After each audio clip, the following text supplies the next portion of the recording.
No, Jim, right? No, Jim, right.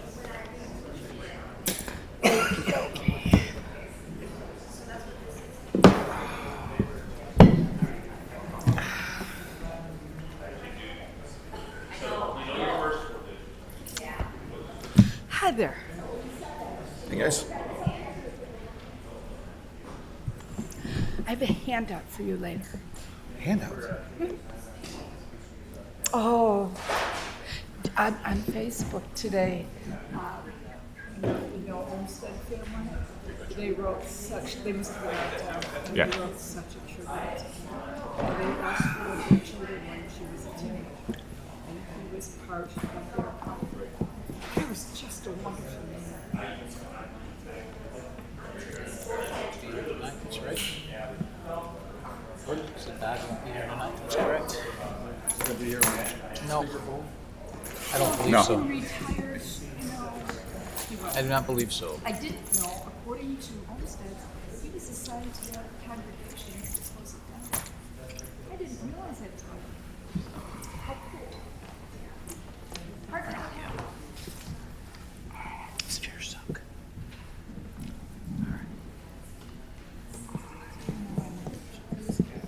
You are on mute. I am not.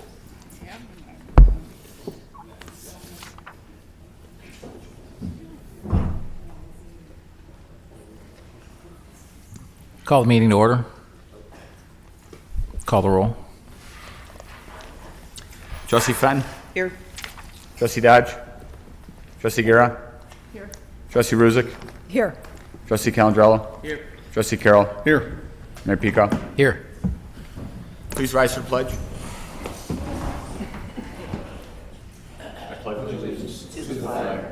United States of America, and to the republic for which it stands, one nation, under God, indivisible, with liberty and justice for all. And please remain standing for a moment of silence for those in Las Vegas who are, many are still fighting for their lives.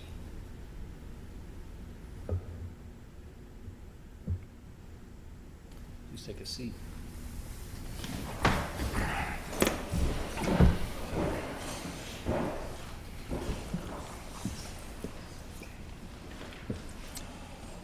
Ready? Yes.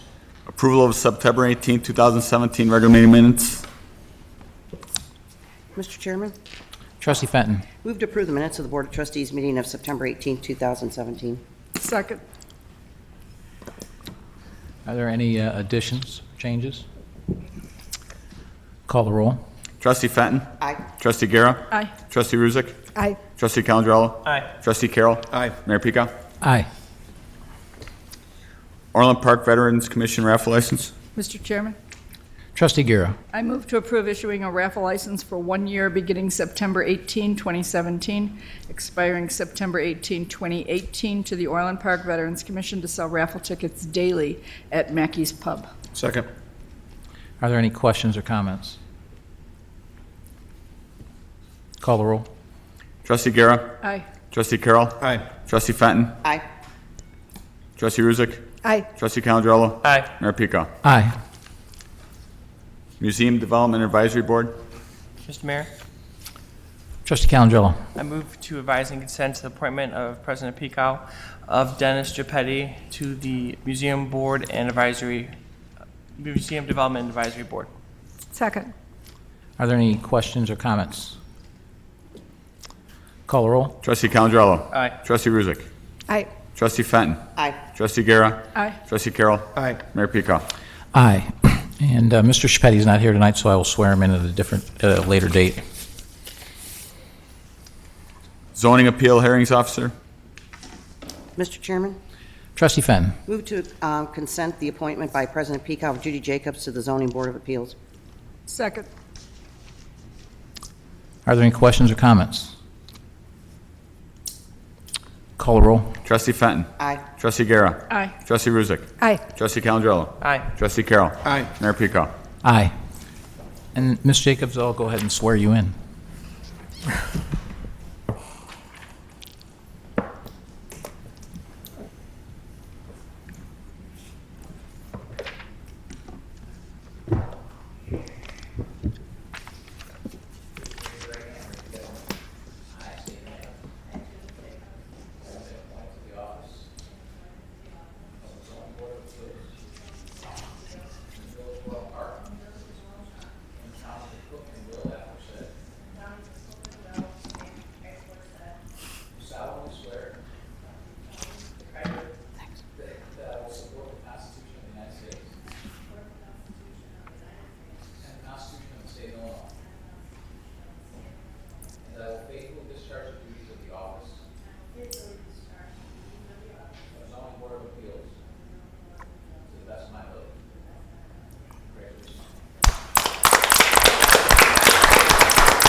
Plan Commission appointment. Mr. Chairman, Trustee Ruzick.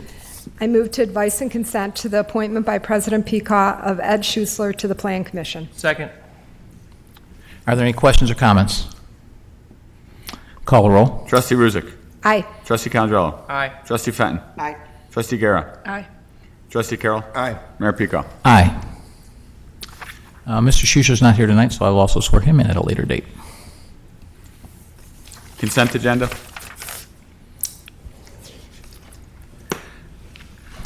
Consent agenda, item alpha, September 22nd payroll approval. Item Bravo, accounts payable for September 19th, 2017 through October 2nd, 2017 approval. Item Charlie, Village Code Amendment Tobacco or Alternative Nicotine Products Ordinance. Item Delta, 2017 Turkey Trot Race Shirt Purchase Approval for 900 participants. Item Echo, Community Garden Removal. Item Foxtrot, Centennial Park Aquatic Center Variable Frequency Drives. Item Golf, Traffic Data Collection. Item Hotel, V3 Consulting Services, Transportation and Engineering. Item India, TOA payment. Item Juliet Gateway Plaza Authorizing Development Agreement Ordinance. Item Kilo Echo Site Wireless Communication Facility, 15655 Ravinia Avenue, Special Use Permit Approval. Item Lima, 104th Avenue Multi-Use Path, 163rd to 159th, Phase 2 Engineering Design Services. Is there anything, anybody wish to take anything off of consent? I would like to take Hotel and India off of consent.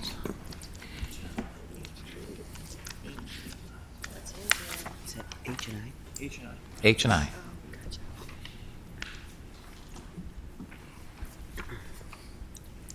I'll entertain a motion on the consent.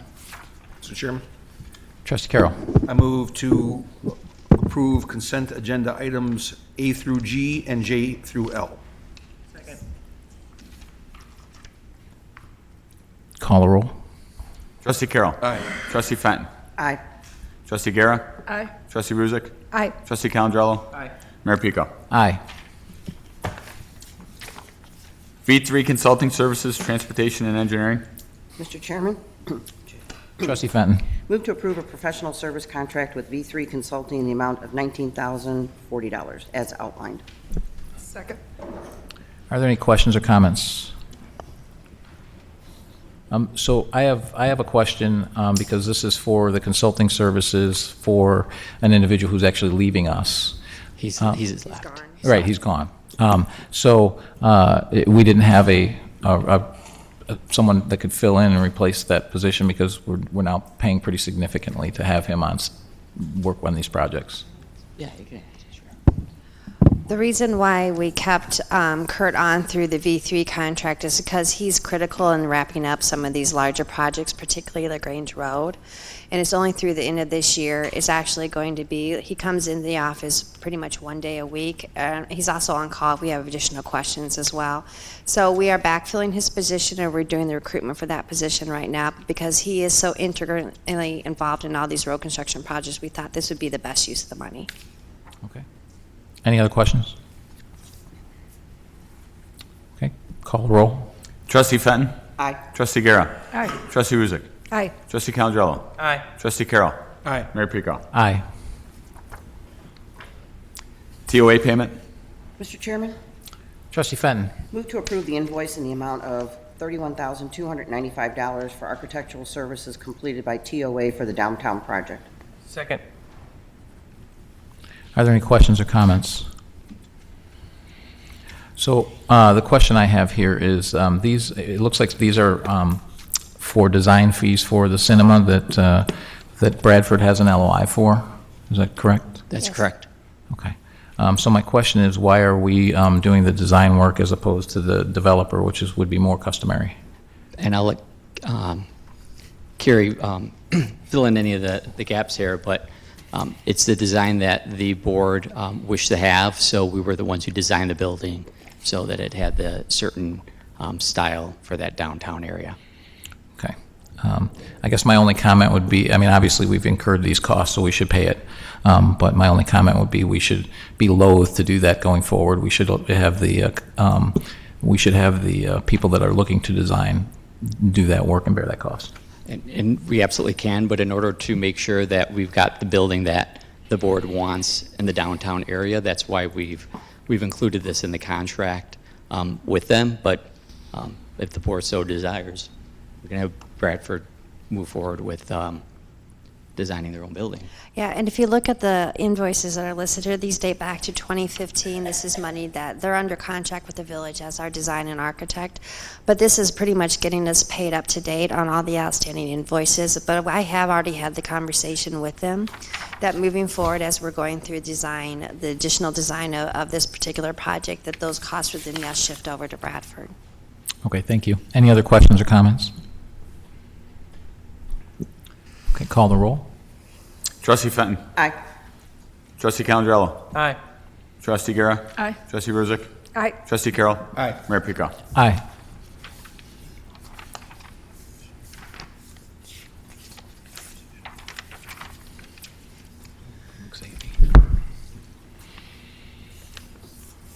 Village Code Amendment for the imposition of fines, penalties, changes in the Illinois compiled statutes and addresses, and the creation of a fine schedule ordinance. Ordinance number, please. 5224. Thank you. I move to pass ordinance number 5224 entitled Title I and Titles 4 through 9 of the Orland Park Village Code in regard to the imposition of fines, penalties, changes in the Illinois complied statute, and addresses the creation of a fine schedule. Second. Are there any questions or comments?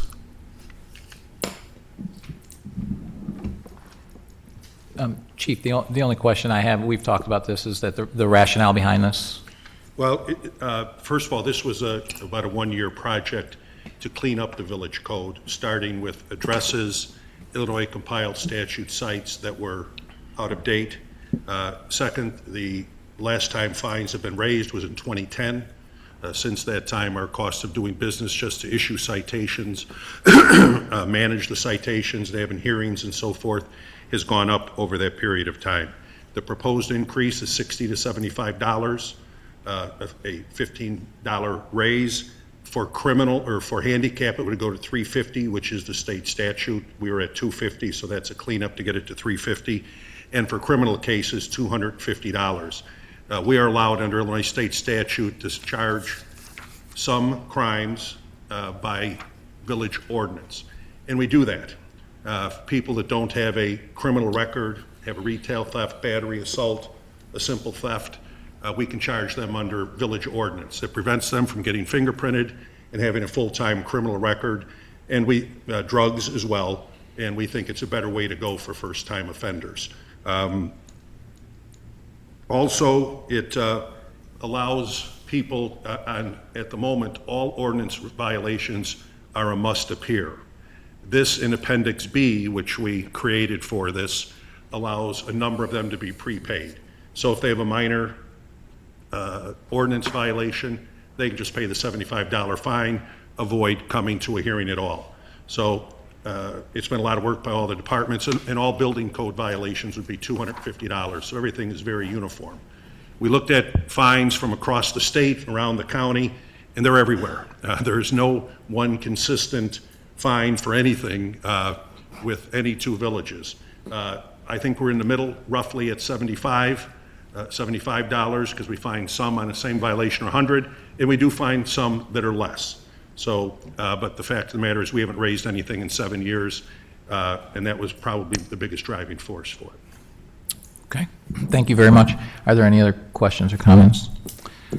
The motion is put as read. Call the roll. Trustee Calandrello. Aye. Trustee Fenton. Aye. Trustee Guerra. Aye. Trustee Ruzick. Aye. Trustee Carroll. Aye. Mayor Pico. Aye. Village Code Amendment, audio video recordings posted on the village website. Mr. Mayor, ordinance number? 5225. I move to pass ordinance number 5255 entitled an ordinance... 5225. 5225, entitled an ordinance amending Title I, Chapter 5 of the Orland Park Village Code in regard to the recordings of meetings. Second. Are there any questions or comments? Mr. Mayor, I have a comment. I think this is a good start, but I would encourage staff and other board members to consider moving to video recordings. Right now, I think we're just going to allow the audio on the websites, but I do think we need to find the money for next year to allow full videotaping of the meetings. Any other questions or comments? I would concur with that we need to add video as well, but I think it's a good thing that the audio is on there now, but it's lagging 2 weeks now. It'll be on there the next day, which I think is a good first step, but I do believe that we need to move towards video as well.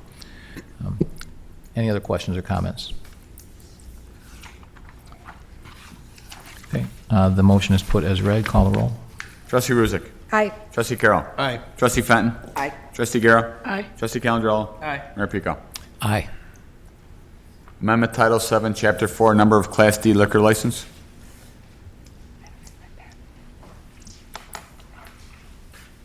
Mr. Chairman, Trustee Ruzick. could I have an ordinance number, please? 5226. I move to pass ordinance number 5226 entitled, an ordinance amending Title 7, Chapter 4 of the Orland Park Municipal Code regarding the available number of Class D liquor licenses issued by the Village of Orland Park, Cook and Will Counties, Illinois. Do I hear a second? Second. Any questions or comments? Mr. Mayor? Trustee Calandrello. I just have a quick question, because I'm a little concerned about the ordinance, but you are the liquor commissioner, so I just want to get your prerogative, because this is your prerogative, and this is your decision to grant a license, and I respect that authority. I'm just a little concerned that this will snowball to having gas stations having liquor licenses, and then if we do a gambling ordinance, then this sets them up to have gambling at 7-Elevens and gas stations. I just want to know what your thought process is, so once you open the door, we can't close it. So I just wanted, as the commissioner, what your thought process is. So my thought process is a convenience store. I see no reason why they can't sell packaged liquor. And in this particular case, there's already actually liquor licenses in the same strip mall, so there's no issues with residences and that type of thing that we would typically have. Regarding the potential for gaming licenses is that it can be restricted to Class A licenses only, not to packaged liquor. So that eliminates that possibility. And then, but what about the gas stations? Are you gonna? So gas stations, if they're a convenience store, I think it depends on where they're located and and if they do happen to apply. I have nothing against a gas station selling packaged liquor or packaged, beer and wine, but where they're located at relative to the residences around them is what's critical in that case. Mr. Mayor? Trustee Guerra. Along the same thought, I was wondering, since this is a serious departure from our past operating procedures, the residents in the area, have they been heard, how they feel about this? I've talked to one or two of them, and they've pointed out that there's a liquor store right there, so they understood exactly where I was coming from as far as my rationale. That Residents accept it, then there's no issues with it. well, I mean, I didn't poll 100 residents, but in this case, there is a liquor store that sells all packaged liquors 2 doors down. It's not really our position to pick winners and losers. So in this particular case, that's, that was my position. And I know that Mayor McLaughlin had a position that he would not allow convenience stores to sell liquor. I mean, frankly, it doesn't matter to me. I don't even drink. But my personal opinion is that there's no reason why a convenience store shouldn't be allowed to sell alcohol. In this case, it's packaged beer and wine, and they have to follow the same procedures as us. And actually, in this particular case, it's 7-Eleven, and 7-Eleven corporate has far more controls than we actually have. They're putting cameras in place that they are allowing our police officers to have access to 24/7. They have remote lock and key so that no one can get in there that's underage. So they also mystery shop their own stores twice a month. So they take that very seriously at the corporate level. No, my question was more that whenever we give variances or change things, usually we notify residents within 300 feet, and they have an opportunity to be heard. That was my only question. Mr. Chairman? Trustee Carroll. I'm kind of somewhere in the middle on this. I agree with you. There is a liquor licensee in that plaza, so I'm not worried about necessarily in this particular instance proximity to residences, but there are other convenience stores in the village that would likewise be very close to residences that don't have packaged liquor sales in those plazas or locations. I also agree with you that if there were going to be consideration for gaming down the road, we could absolutely restrict that to Class A. So I agree with you on both those things. My only concern is unlike the liquor store that's right next door, which by the way has been in existence there, not the same owner, it's changed ownership a few times, but that liquor store has been there for as long as I can remember in Orland Park. It's been in existence without a competitor right next door. It would drastically impact that store to the negative. And that store is only open certain hours when they can sell liquor. 7-Eleven's open 24 hours, and there's one employee there on the midnight shift. And I know they, apparently, from what you told us, they will have locks and things on the doors. I just have concerns about that. And again, I share Trustee Calandrillo's concern that once we open the door, then it allows convenience stores throughout the village and gas stations, which we historically have never allowed to sell packaged liquor. So kind of somewhere in the middle, but those are my concerns. So regarding the 24 hours, they are restricted, just like everyone else with a Class D, to not sell after 11 o'clock, and we currently have 24-hour stores that sell packaged liquor. They lock their cases so that people can't get them after 11 o'clock. So I think that that addresses that concern, and that was discussed regarding the proximity to another business. Quite frankly, it's not our job to pick winners and losers. If it was, we wouldn't have 17 mattress firms, and we've allowed them. True. Additionally, I happen to know the owner of the strip mall, and he reached out to me, and he knows that what I'm doing and why I'm doing it, but also he indicated that the 7-Eleven has in their lease that they can sell beer and wine, and that the liquor store has in their lease what they can sell, and the liquor store is aware of what 7-Eleven had as far as in their lease. So that's been fully disclosed. So the liquor store has been aware of this, and yes, it's a departure from Mayor McLaughlin's position, but obviously I'm now the liquor commissioner, and I have a different position on this. And beer and wine and liquor are sold in convenience stores all over the country, and all over Illinois.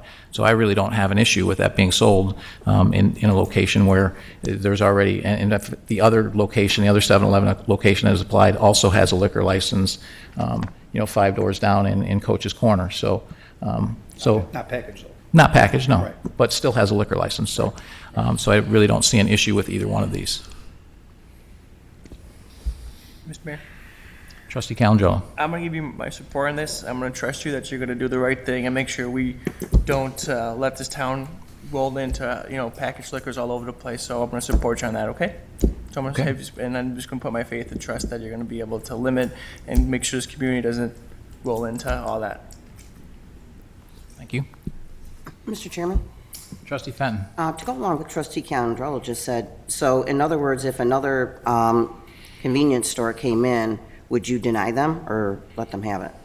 I think it would depend on where they're located, and it would depend on, when we have the liquor meeting, what they say to me and how they're going to control it, which I was very, very comfortable with the 7-Eleven. I think if our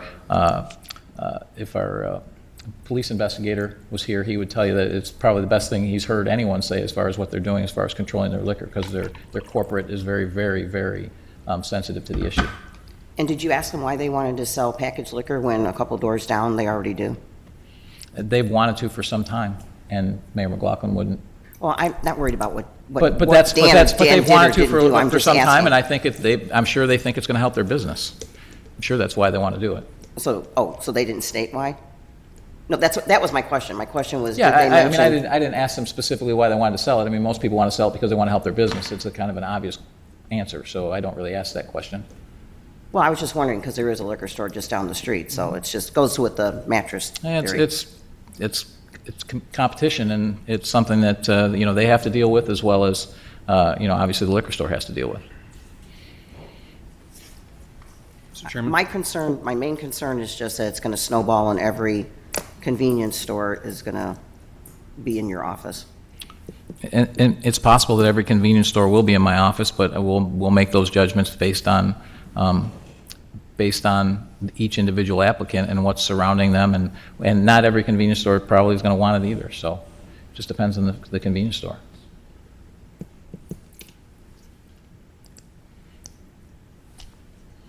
Mr. Chairman? Trustee Carroll. I'm just going to point out that the ordinance is only as to the number of licenses that exist. So as I think this through, and I really wasn't sure I was going to vote about this 10 minutes ago, If a convenience store or Class D liquor licensee were to close, you could grant 7-Eleven a license tomorrow. So it's for that reason that I will support the ordinance. I don't particularly like the idea of packaged liquors at our convenience stores, but again, if one were to close, it's your purview to issue the permit the very next day if you wished. So for that reason, I'll go along with it. Are there any other questions or comments? Mr. Mayor? Trustee Only- Gira? To add to what Mike said, that was our way, or is our way, regardless of who sat in your chair before you, of controlling it. We approved the number up or down so that there are no licenses available, just floating around unless somebody, closes. So yes, this is in your purview, and I think we have to go along. Are there any other questions or comments? Call the roll. Trustee Ruzick? Aye. Trustee Guerra? Aye. Trustee Fenton? Aye. Trustee Calandrello? Aye. Trustee Carroll? Aye. Mayor Pico? Aye. Amend Title 7, Chapter 4, number of Class A liquor license. Mr. Chairman, Trustee Fenton? move to pass ordinance number 5227 entitled an ordinance amending Title 7, Chapter 4 of the Orland Park Municipal Code regarding the availability number of Class A liquor licenses issued by the Village of Orland Park, Cook and Will Counties, Illinois.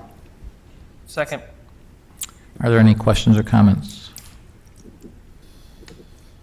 Call the roll. Trustee Fenton? Aye. Trustee Calandrello? Aye. Trustee Guerra? Aye. Trustee Ruzick? Aye. Trustee Carroll? Aye. Mayor Pico? Aye. Economic Development Update. So for this, I'm going to step off the dais here and give me a hand mic and got.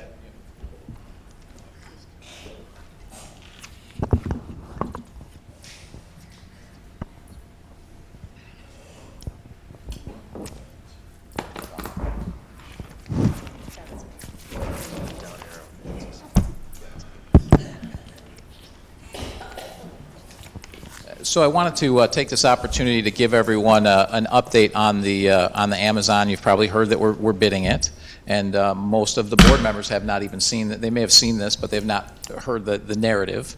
And I've cleared already with Will County in Illinois that it's okay to share this narrative because there's nothing secret about this. And I've had many people come up and say, "Oh, that's a long shot." Absolutely, it's a long shot. I mean, it's a long shot for everybody in the country who's trying to get it. There's no question about that. But one thing I know for sure is you miss 100% of all the shots you don't take.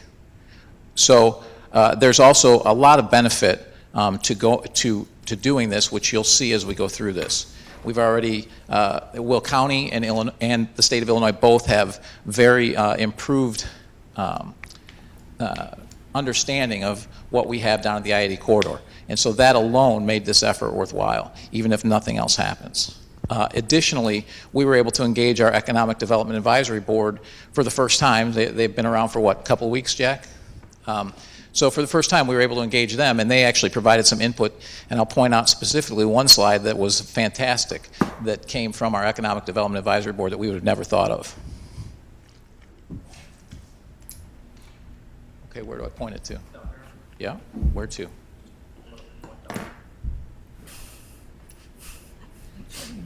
Looks like we have some technological problems. Yeah, that's what I pushed. User error. There we go. It's my- So this is just a table of contents, so we won't talk about that. Overall, this is a kind of a summary. Orland Park is proposing a site of about 127 contiguous acres, just north of I-80. It's in Will County. It is a regional mixed-use campus. It can accommodate their first building, which is 500,000 square feet immediately. The infrastructure is already in place. We have great transportation, great travel, way lower taxes, and obviously we all know we have a great community. So the proposed site. Is, you can see Orland Park down here, so it's along that I-80 corridor, and here's some Orland Park facts of just some basic demographics. But here's the site blown out a little bit. So right here is that 127 acres, and then you also have land across the street, and here, and then also here as well, that we could use. And there's actually even more land down here if we wanted to go that route. It's controlled by one family, which makes it a lot easier for Amazon if they do decide to choose us. Here's a plan view of the campus and what it would look like. And this is just a concept view. And kudos to our staff, because most of this stuff we had in some way, shape, or form. We just had to package it for Amazon. Some of the stuff is new, but most of it is not. So here's a picture of what it could look like.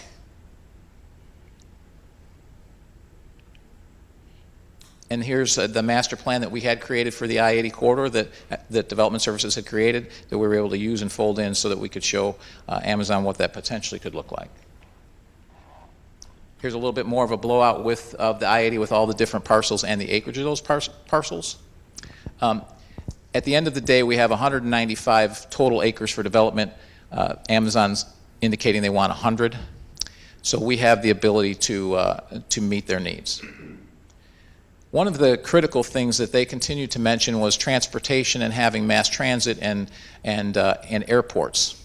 And so some critical things that we have here is that obviously we have the train station here coming through, and we have the 179th Street train station. We also have Hickory Creek. We also have Tinley Park 80th Avenue. So there's a lot of ways to get to and from this site from a reverse commute perspective. We've already had conversations with Pace Bus. We would be able to run bus shuttles to and from those train stations so people come door to door from downtown. Obviously, we all are aware of where all of our interstates are. So we have 80, we have 57, we have 55, we have 355, we have 294. So we have a lot of options from an interstate perspective on how to get in and out of this site from all over the metropolitan area. Probably, this whole area right here can get here relatively quickly because it's a reverse commute. Interestingly, there are 3 existing Amazon fulfillment centers within 16 miles of our site. So you have basically all 3 directions, and I believe there's about 4 more within about 30 or 35 miles. So Amazon's very familiar with this area, plus they're close to many of their fulfillment centers. One of the reasons why Chicago might be very interesting to Amazon, personally, I'm not sure they want to go back to the West Coast for their second headquarters, too close to Seattle. Secondly, Chicago, about 80% of their goods flow through Chicago in some way or another. So that would be another critical reason why Chicago as a whole might be chosen. So when you look at domestic and international travel that we actually have we have Midway, obviously, we have O'Hare, we also have Lewis University Airport, which Chicago doesn't even have this capability. We have corporate aircraft that can get in and out of here, and it's a 20-minute drive. And a lot of Amazon's senior executives are going to come in and out by corporate aircraft. The I-80 campus has access to a highly educated and diverse workforce. Here in Orland Park, we have 31,000. In the I-80 corridor region, there's over 1 million people within 10 miles. There's over 3 million people in the south and west region. It's a really short commute, less than 40 minutes from downtown Chicago by car, especially in the mornings when you're coming the opposite direction. Less than 30 minutes from some of the western suburbs and from northwest Indiana. And door-to-door trains are less than an hour commute. And hopefully that would improve. If this were to happen, I'm sure that the state, Metro, and all of that, they would work on getting some express trains on our southwest line, work on the flyover that they need to do. So there's a lot of positives that would come out of this if we were to get it. Within 35 miles of our campus, you'll find a total labor force of 3.7 million people, more than 120,000 computer and math specialty workers, and an existing cluster of over 42,000 software developers and programmers, which is some of what they're looking for. That's one of the reasons why Chicago is going to be high on their list, is access to available talent. The region itself provides a very large talent pool within 35 miles. So there's more than 33,000 workers in the legal occupations. There's over 276,000 in management, 223,000 in business and financial operations. Our existing infrastructure, and this is important if they want if they want to do a greenfield site. So a greenfield site being with there's no buildings currently existing there. They want it to be ready to build right now. Well, it is. We have sewers, we have water mains, and we have stormwater systems already in place. So kudos to those on the board for the last 20 years plus that have put those in place so that we're ready to go. The potential fiber network connectivity is, it currently exists. Basically, we have fiber coming through here. There's also fiber that runs to Panduit right here that could be extended, but this is conduit that already exists that we could run into the Orland Parkway relatively quickly because the conduit is there. The fiber stops here, but we could easily get it across. And we have fiber all throughout Orland Park as well. They wanted cellular coverage maps, so we've got them. We provided that, which we have really good cell coverage. Here's the one that was very interesting that came from the Economic Development Advisory Board, because you're going to hear about, well, you need incentives, and Chicago's going to throw them a lot of money. Chicago has to throw them a lot of money. They have a 7% telecommunications tax, a 9% lease tax on hardware and software. They have higher hotel and amusement, higher utility taxes, higher sales taxes, a 1% use tax. They have their own tax on soft drink and bottled water, plus the Cook County tax on that. And you can say, well, why is that important? It's an office. Well, it's 50,000 people. So there's going to be a lot of soda and other things purchased on that site. And then there's significantly lower taxes on the real property, lower gas and fuel taxes, and way fewer fees, regulations, and local government bureaucracy working with us than working with Chicago. So there's a lot of advantages. And one of the things that was very critical to Amazon was our community. And they talked a lot about the things that you see in here that are important. So education, proximity to colleges and universities. You think about, you have University of Illinois and Purdue University, 2 of the top 5 engineering schools in the country within 2 hours. You have Northwestern University and University of Chicago, 2 of the top 5 MBA programs in the country. So those are all very close to here. Again, very attractive to talent. Parks and recreation, we all know we have 60 public parks. We're adjacent to about 15,000 acres of Cook County forest preserves. We have 150 miles of biking and walking paths. We're environmentally friendly. We have 280 acres of open lands. We have 4 LEED certified buildings. 70 certifications are pending. We're a Tree City, USA. We all know we have tons of commercial space, a lot of restaurants, a lot of retailers, and a regional mall. So those are all good reasons. District 135, we have great schools. We have, you look at some of the things that our students, there we go. You look at some of the things that our students do. We have 74% participation rate in extracurricular programs at the junior high level. There's almost 1,200 students in the music programs. So we have very good grade schools, which we know. We also, the high school that services most of our community and the whole district that services our community are also good. Oh, one thing I forgot to mention on the previous slide is we also have a lot of good private schools too. And then here we talked about the public schools that we have, Sandburg, Andrew, and also all the private schools, Providence, Marist, Mother McCauley, St. Rita, St. Lawrence, Brother Rice. I probably missed some. But those are all, what's that? Leo High School. St. Ignatius. Glad you got that in there, Chief. And you can see some of the things that Carl Sandburg has here. Top 20 public schools in Cook County, America's most challenging high schools. It made that list. One of the stats that I thought was really interesting was 77% of our students enroll in college. 91% of them stay in from freshman to sophomore years. So they're prepared for college. And that's way higher than the national average. And then if you also look at how many honors and AP offerings we have. So there's a lot to offer at our high schools, which I think we all know. That's why one of the reasons we live here and we're here with our kids. We have over 650 acres of parks and 3,000 acres of forest preserve. So we have 66 public parks and the #1 community pool in Chicagoland. So we highlighted a little bit of what's in Centennial Park. That's 192 acres, the ball fields, soccer fields, the aquatic center, the skate park, the dog park, the lake, all of that.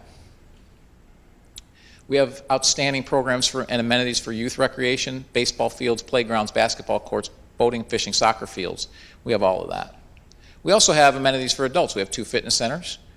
We have 2,000 acres of passive open space, 150 miles of bike trails, and 19 bocce ball courts. How many of you have used those?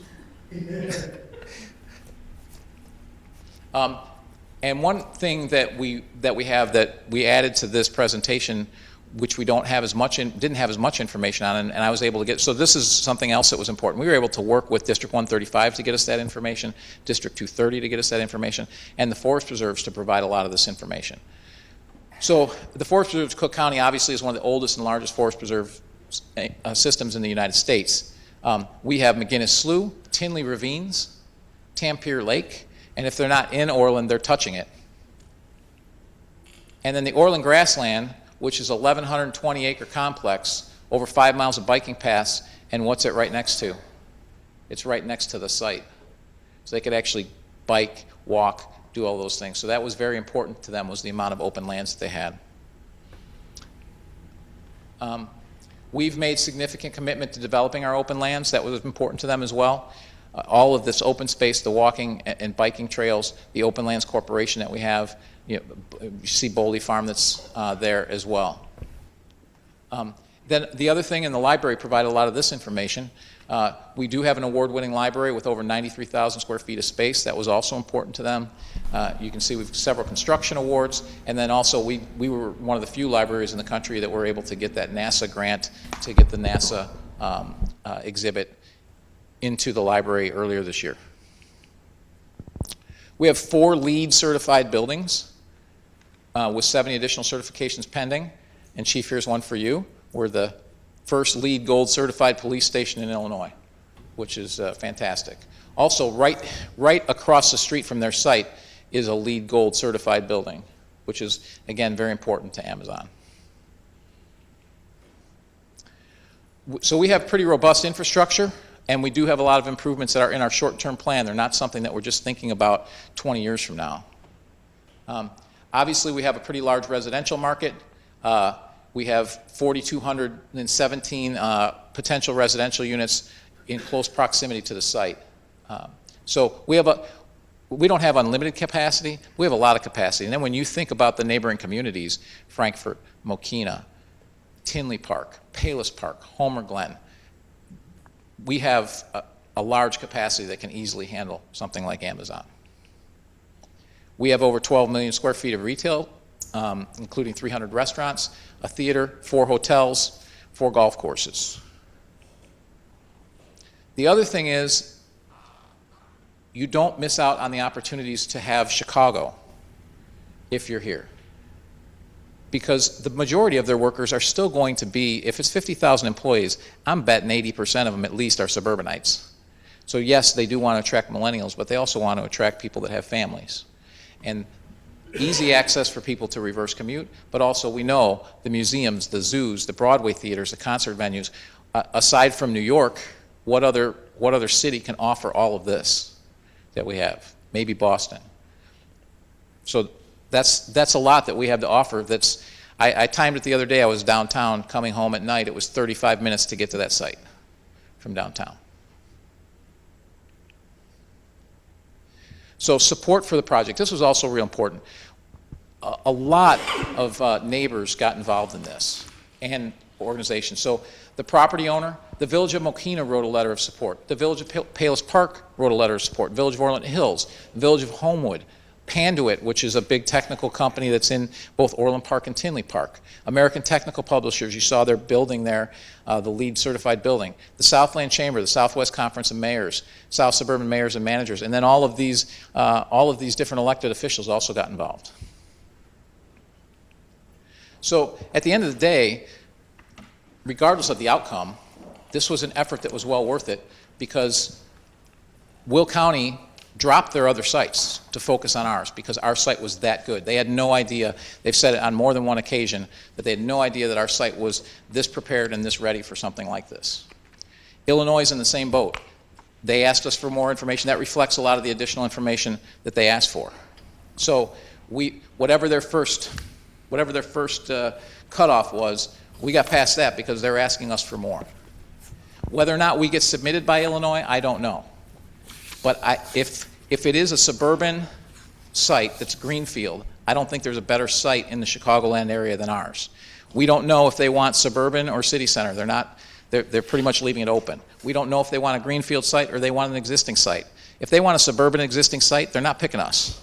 If they want Chicago and it's a suburban existing site, they're going to be at McDonald's where they left, in Oak Brook. And there's very little doubt about it. But what we've been told is that from people who are in the know in Illinois, they think there's going to be a Chicago site. They think there's likely to be Oak Brook and us. Those are the three that they think those are the three sites that stand out. So it was an effort that was worth it, regardless of the outcome, because it's put us on the map for other things in the future. And hopefully it works out and they choose us. But the odds are that we're all, it's a long shot for everybody. Whether it's Denver, whether it's Boston, everyone's a long shot because everyone in the country is vying for this. So, any questions for me?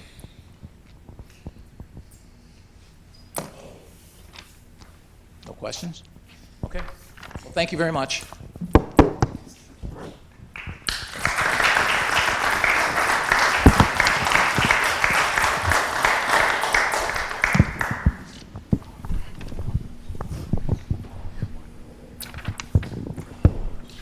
Mr. Craven, you'd like to step up? I didn't realize we were having this presentation tonight. And we're still under an hour. Well, I'm Jack Craven. I've been 27 years here in the village. I'm a licensed real estate broker, certified appraiser. I'm also a senior certified relocation professional. That's my business. And a senior global mobility specialist with Worldwide ERC. So I'm in the corporate relocation business. But I'm not addressing this tonight. What I'm addressing tonight is curb appeal. And I think curb appeal is important to all of us. It's the most important factor to demonstrate an attractive or a positive appearance to prospective buyers. We're looking at that here with this whole Amazon thing, trying to have an attractive purpose. But I decided to come tonight because my wife and I went to dinner. I was over by Champs, one of the restaurants over there. You know, Champs is a situation there where it's a nice building, nice structure, and you all go out and look at landscape plans, approve landscape plans. But the thing about it is, it's rarely enforced after the fact. And we're running into a situation where the curb appeal of some of our commercial properties aren't what they were intended to be. So I think that's something that, from an enforcement standpoint, needs to be looked at, especially if we're going to be, from an economic development standpoint, attracting new businesses here. Also on the residential side, I think that's something that's important. We all value our houses, and we want to be able to enhance the value of our properties. If we drive around the village, we'll see boats, we'll see trailers, we'll see a variety of different things that I believe are against the village ordinance, but it's not enforced. So I think that enforcement needs to kick up because, again, it comes down to curb appeal, enhancing the value of our properties, enhancing the value of the village. That's what I want to talk about tonight and address. Thank you very much for your comments. Joe, do you have, can you kind of give Mr. Craven just an overview of how we code enforce? Yeah, and I'm gonna also ask Carrie if she can chime in, being the Director of Development Services too, because her department's the one who enforces a lot of those. But we have one of the strictest village codes regarding landscape approval plans. We also have our code enforcement officers whenever we are made aware of properties that are not being kept, whether they're commercial and or residential, and we fine them heavily. Sometimes the challenge becomes is when these properties go into foreclosures and trying to find the homeowners. With that being said, we will contract out our own landscapers to go and take care of some of those properties, and then lien those properties to recover our costs. Carrie, do you want to just chime in a little bit? Yeah, I can address your specific points that you made. First of all, the Champs building, as we all know, is currently vacant. Champs, as you know, went out of business, and we are working to hopefully get another restaurant in there as well. And sometimes we have many of our commercial buildings, we have a very low vacancy rate. It's under 3% for the entire village. However, there are times when buildings go into foreclosure or become bank-owned. We do have codes on the books that require, even when a building is vacant, to be kept up. And if they don't, then as the village manager has indicated, we will fine them through our property maintenance inspectors, and we will put them in court. If they don't respond, then we actually do the work, lien the property, and then use our own contractors to do that. It's a fine balance between, the property maintenance obligations within the village. We do consider ourselves to be a Class A community, but also balancing that with the personal property rights of the individual homeowners and property owners as well. You mentioned your concern about the boats and trailers and things being on there. Actually, that's not a code violation. Our code allows our residents to have one of those type of vehicles on their property as long as it's on pavement. Now, it can't be parked in the rear, can't be parked in the side lot, can't be parked in grass, but they are allowed to have one of those within their own property. Again, it's a balancing that we do between the rights of the private property owners and wanting to make sure that our community looks well as well. So I wanted to address that as well.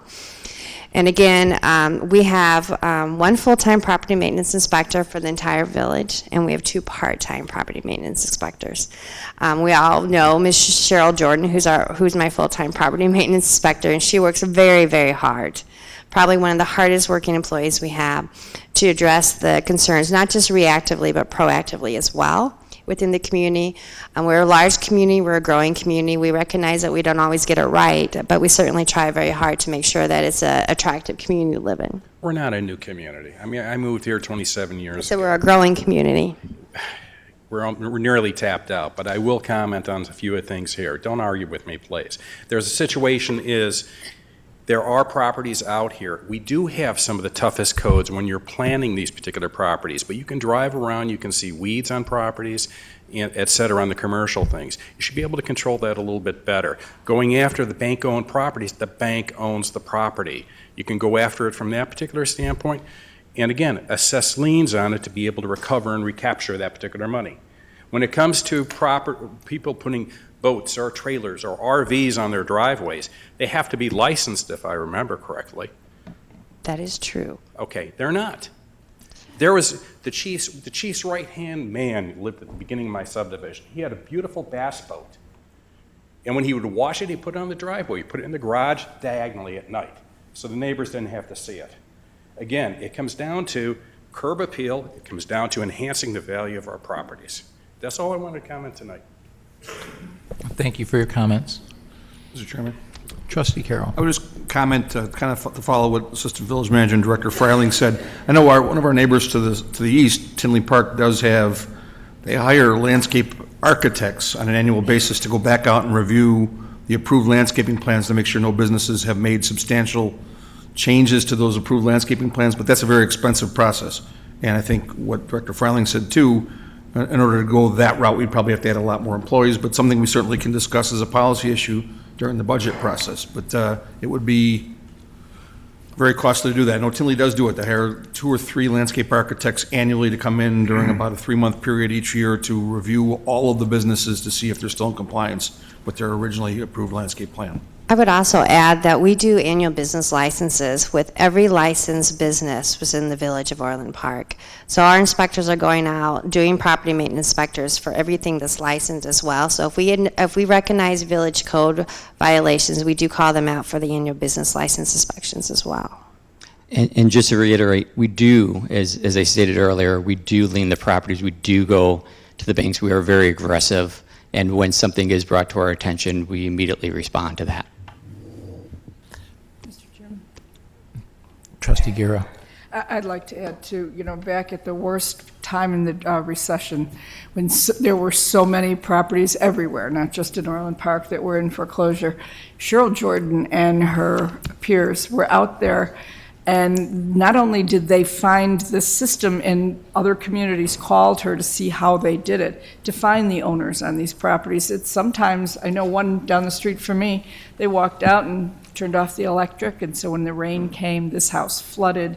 There was no sump pumps operating, there was nothing. Our staff was so on top of it, filing the liens, as you mentioned, Mr. Craven, and they were able to recover the expense over the years in most cases, not all, but in most cases. And Cheryl Jordan, I know just recently on the next block over from me, she was called in for a house.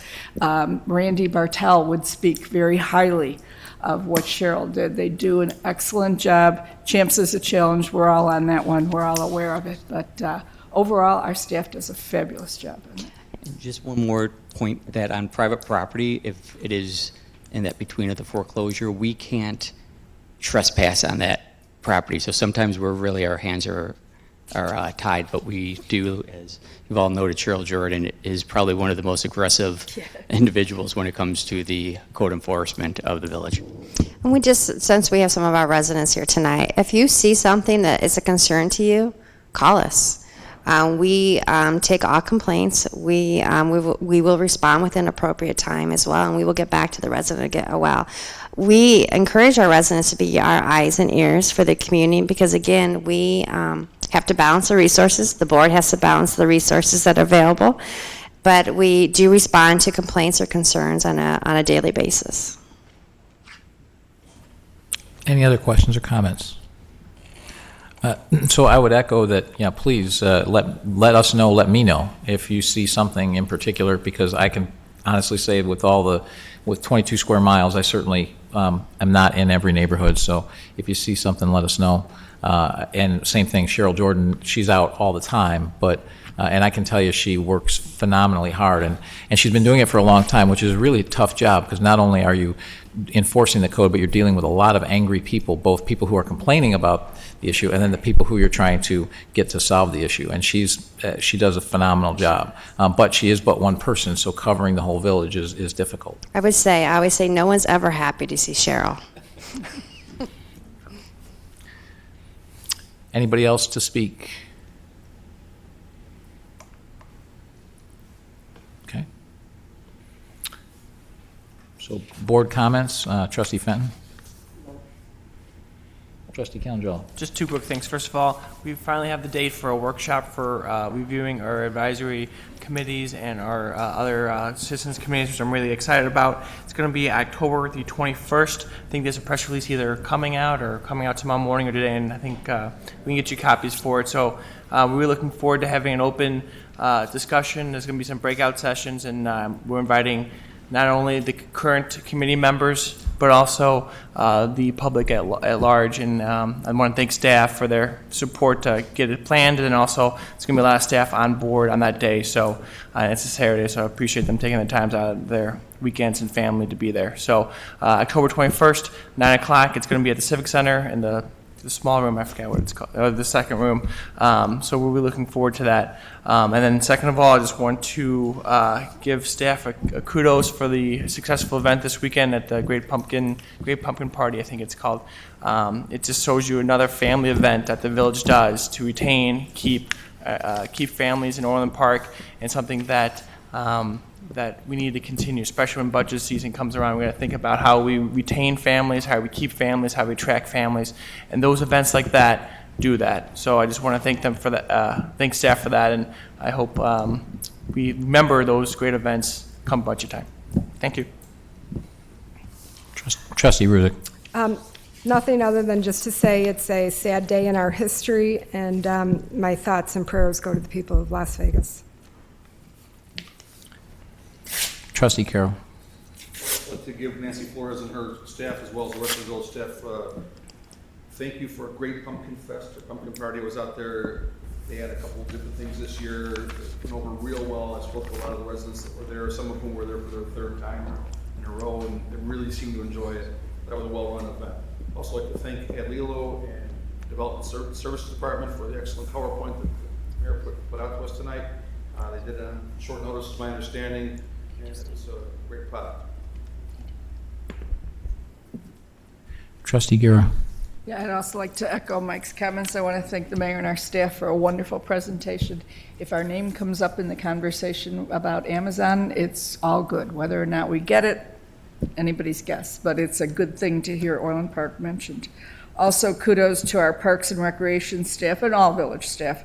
For the most recent events, we had Camp Beneath the Stars out at Centennial Park, wonderfully successful family program camping out in the ball fields.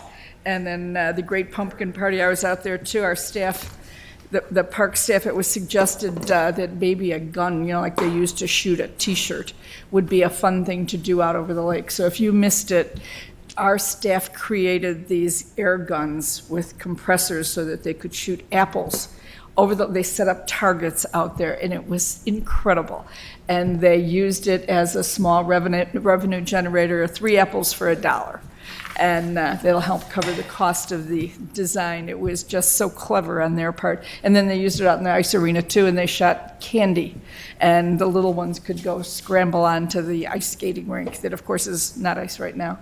And it was just a wonderful event. Everybody seemed to really enjoy it. And once again, Orland Park staff has done home run. So, a couple of comments. One, I'd like to thank all the new commission members for volunteering their time and putting forth the effort. I appreciate it. We all do. I also would like to thank Orland Square Mall and the Orland Park Chamber of Commerce for hosting me for the Chamber's monthly meeting last week. We talked about economic development. We talked a little bit about Amazon, but we did not go through this presentation. So the focus was on economic development. Orland Square also had several announcements. So they announced 40 surveillance cameras and the associated signage to go with those. They also announced a STEAM play area, which is science, technology, engineering, arts, and math play area that's replacing the play area that they have. And I think that's supposed to be open before the Christmas season. And then also they announced a new restaurant, which will go on the opposite side of Carson's from where Cheesecake currently is, Texas de Brazil Brazilian Steakhouse that they're going to build. And with that, they'll redo that whole entrance way as well. And again, thank you very much to Carrie and the Development Services staff for all their hard work especially on this round 2 of the submittals that happened this last week. We'll see where it leads, the Amazon proposal, but the effort was clearly worth it just for where it's put us on the map with some of the local economic development groups, both the state and the county. So with that, I'll entertain a motion for executive session. Mr. Chairman, Trustee Fenton? move to go in executive session for A, approval of minutes, B, pending litigation against, affecting, or on behalf of the village when found by the board that such action is probable or imminent. Second. Sorry. Call the roll. Trustee Fenton? Aye. Trustee Calandrello? Aye. Trustee Guerra? Aye. Trustee Ruzick? Aye. Trustee Carroll? Aye. Mayor Pico? Aye.